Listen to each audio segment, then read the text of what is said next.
नमस्कार माझ्या शेतकरी मित्रांनो आणि भगिनींनो. बघा, बऱ्याच ठिकाणी तुरी झाडं पिवळे पडते आणि पिवळे पडले बघा त्या झाडाचे पत्ते पिवळे पडते आणि अशाच ठिकाणी बघा हुमणी किडे असतात. बघा बघा असे हुमणी किडे काय असतात, झाडाचे जे मूळ असतात हे मूळ खाते.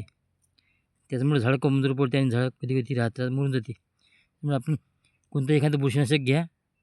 आपण काही औषधची काही अटॅच करत नाही. कोणतंही बुरशीनाशक घ्या आणि एखादं हुमिक ॲसिड घ्या आणि ड्रिंचिंग करून घ्या.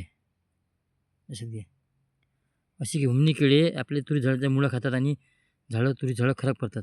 लक्षात घ्या. व्हिडिओ बघत चला. आता पावसाचं विचार कमीच राहणार आहे आपल्या विधामध्ये. पाऊस शक्यता आता कमी पडली जाणार, म्हणजे पाऊसच नसणार का समजा. पाऊस आता आहेच नाही आपल्या विधामध्ये. जास्त जास्त उकडून तापणार आहे आणि गरमी होणार आहे. दिवसभर ढगाळ येत राहणार आहे आणि आपली जी स्थिती काम आहे आता हे करून घ्या येणाऱ्या 7 ऑगस्टपर्यंत. ठीक आहे. व्हिडिओ बघत चला शेतकरी मित्रांनो. या हुमणीकडेचं नियोजन करा किंवा हे लवकरात लवकर नष्ट करा. त्याने काय आपल्या पिकांचे मुळं खाणार नाही आणि ठीक आहे. व्हिडिओ बघत चला.